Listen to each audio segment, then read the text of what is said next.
Hey guys, Christopher Bob Roberts here from ChristopherBobRoberts.com and SelfDefenseStreetFighting.blogspot.com. I was just out doing some sprints and decided which question from this list of 10 questions to ask your self-defense instructor I was going to discuss today, and that was running away from fights.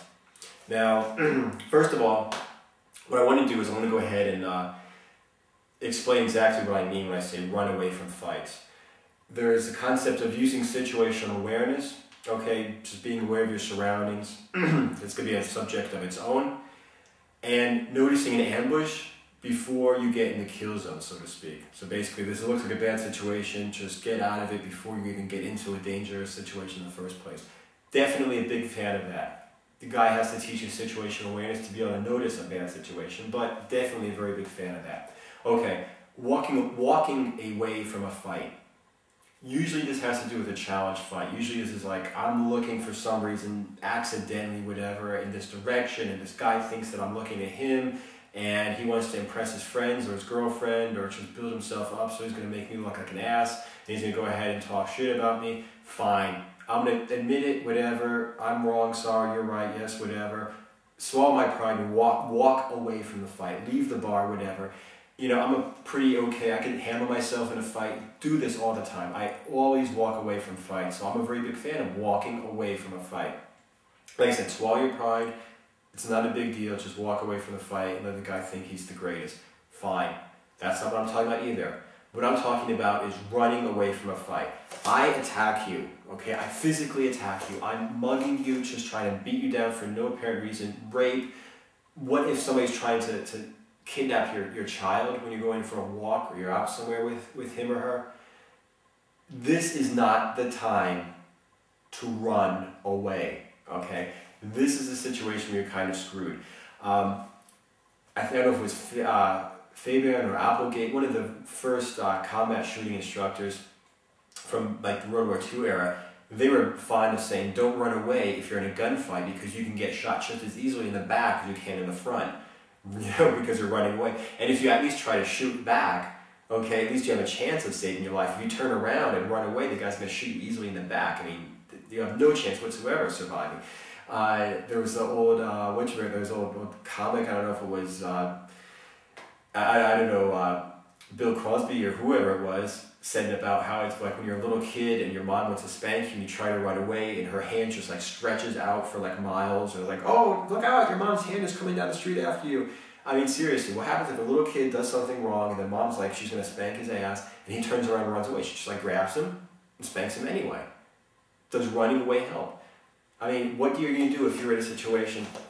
For instance, I was talking to a girlfriend, she was really a pacifist. Oh, you don't have to teach these people to hurt other people, and that's terrible what you're doing. And I'm like, what are you going to do if somebody attacks you? Oh, I'll call the police. Okay, you're standing right in front of me. I'm going to pull out a knife. What are you going to do? You're going to call the police? It's like, how many times do you think they could stab you before you even get the zipper open on your purse and pull out your cell phone? Oh, yeah, well, you know, I'm sure my neighbor or somebody. Okay, fine, your neighbor will go ahead and do this. Assuming that I'm just standing right out in the middle of the street doing this. But let's say I'm stabbing you in the middle of the street. Oh, that guy just called the cops. Fine, run over, throw whatever, you know, just jump in his window, kick his door down, whatever, stab him to death. The cops still aren't there, okay? And I'm just going to just walk away and, yeah, we're going to go to jail. Who cares, okay? Like I said, depending upon the police or running away in a fight is very, very, very big. You have no choice of survival, whatever. How long does it take for the cops to get away? What chance do you have of actually running away from a fight? It's definitely a bad idea. Okay, and like I said, let's say, okay, great, the police catch me. Who cares? Let's say I go to jail for 500 years. If you kill somebody, that person's dead. Okay?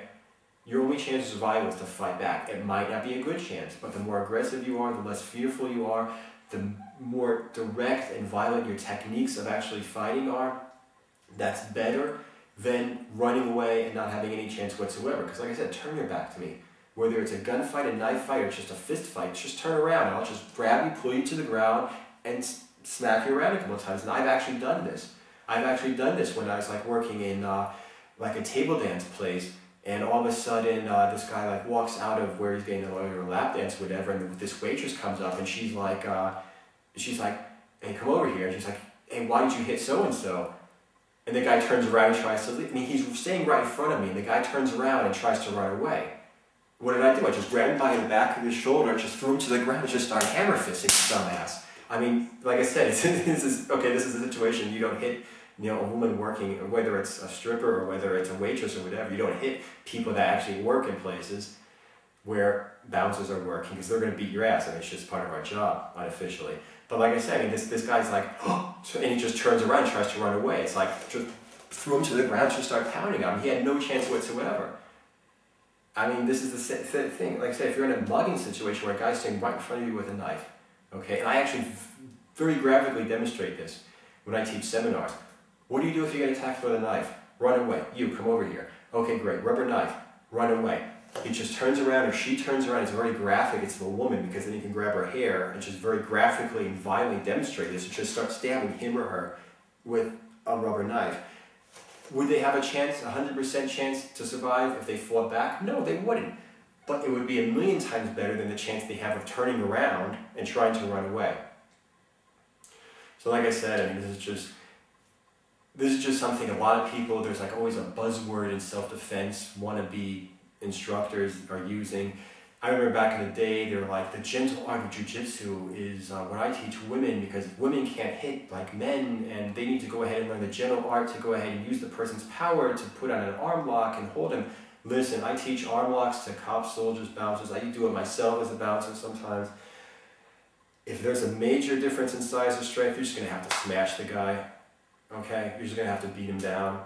I mean, if the guy's a lot stronger than me, I need to come in from a blind angle, to basically attack him from behind, grab his eye, grab his windpipe, whatever, grab a certain pressure point somehow.